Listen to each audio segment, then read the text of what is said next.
Well, baby, I'm on it with a bottle of wine and an old dirt road, and you're ready to go if you want to. Hey, thanks everybody for joining us today. Live Music Nation podcast, Pumpkin Patch and Farm Fall Festival Edition. Today we're with Brian Giles with 5G Farms. Brian, I'm sure you had the name 5G Farms long before cell phone technology evolved, correct? Yes, I did. We've got 5 people in our immediate family, and our last name's Giles. So it kind of the way it started, and it was lots of fun when 5G first came out. Everybody, I'll bet, yeah, going every which way on it. But yeah, we've had it for a good while. Very good, very good. Let's just tell us a little bit about Brian. You where you grew up. Talk a little bit about your family, and then we'll jump into the farm. I grew up in San Angelo, moved up to the Dallas-Fort Worth area my sophomore year, graduated from South Lake. Got married to my wife in 2000. We've got 3 kids, and we moved into our farm back about 2012. Did the whole homestead thing, growing a garden, raising animals, raising kids. We did just doing the normal bit. We started having extra stuff and started selling it. Started selling at farmers markets. And 2020, I lost my job right before COVID hit. Then COVID hit, and nobody was hiring.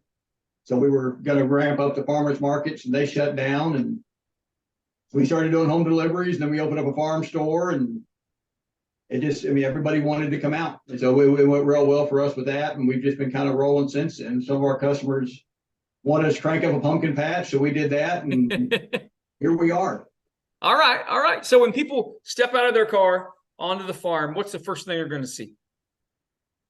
We've got about 7,000 pumpkins coming out here this year. We've got a big 2-acre corn maze. We've got bounce houses over the weekend. We've got about 30 to 35 vendors each weekend. So we got a lot of stuff going. Everything moving and shaking, and trying to have stuff from baby's first thing, Halloween, all the way up to great grandparents, parents bringing kids out. Okay. All right. Now, a couple other questions. Let's just go through the list of activities that people can experience while they're there. You mentioned the corn maze.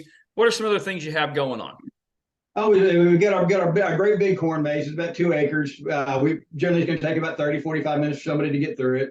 We've also got a smaller pallet maze that we do for the little kids. There's a little obstacle course pallet maze on there.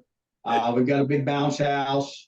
So we've got all the pumpkins. We've got a big petting zoo. We bring in a couple dozen goats, and then of course we've got our animals running around so kids can get in and interact with the animals and feed them and pet them and take pictures and all that good stuff. We've got all the vendors, everything from arts and crafts to food, kettle corn and slushies. So it's quite a deal. What was your motivation in getting started in agritourism? I said we started off just doing farmers markets, and then once COVID hit, we moved everything onto the farm, and everybody wanted to get out. Yeah. So we just kind of became, a place that people could get out, and they didn't have to worry about, putting masks on if they wanted to, or they didn't want to, whatever they wanted to do. We were pretty much open to that, and people came out and had a good time, and we just kind of grew it from there. The first year we did the pumpkin patch, it was crazy.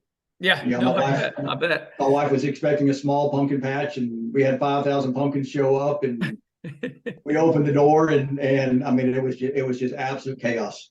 We had no idea what we were doing. People were every which way. Parking was, it was just stupid crazy. But we kind of got it figured out, worked it through some of the kinks, and it was, we enjoyed it. It's a lot of fun. Yeah, kind of sounds like a Chris Ledoux song, just not alcohol, it's just pumpkins. Perfect. Pretty much. Brian, what's your favorite part? What keeps you going doing this?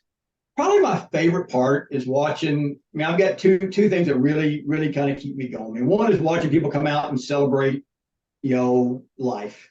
Mm-hmm. We've had anniversaries, birthday parties, we've had wedding proposals, baby reveals. You have all that stuff out here. People just come out in the middle of strangers and celebrate. And I really find that neat to watch. But the other thing is, we hire a lot of kids, to come out and work our pumpkin. Oh, patch. yeah.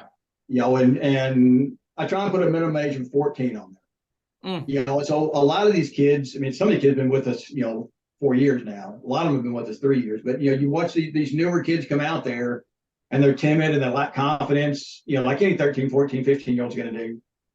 And you basically we throw them to the wolves. We put them out there. We make sure they know what they're doing, and we put them out there and let them go.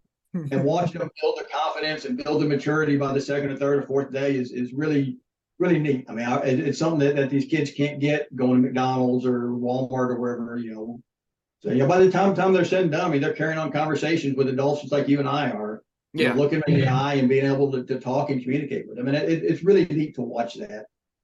Fantastic. I love what you guys are doing. I love your I just like to hear stories where things work out and you take advantage of situations like COVID, who just changed how we do things, and now you've been able to evolve it, master it, and that's fantastic. All right, a couple of fun questions, because I am in live music and live entertainment. Always ask these two questions purely just for my information, but Brian, I want to know the best concert you've ever seen.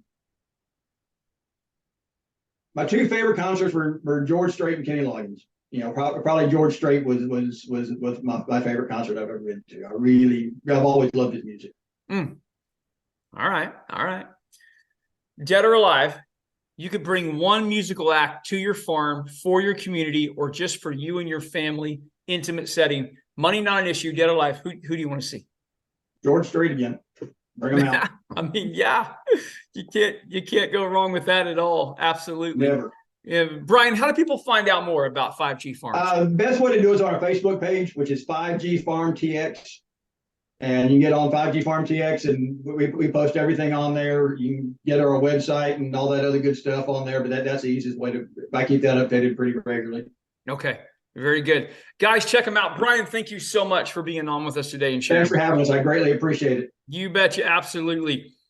Well, baby, I'm on it with a bottle of wine.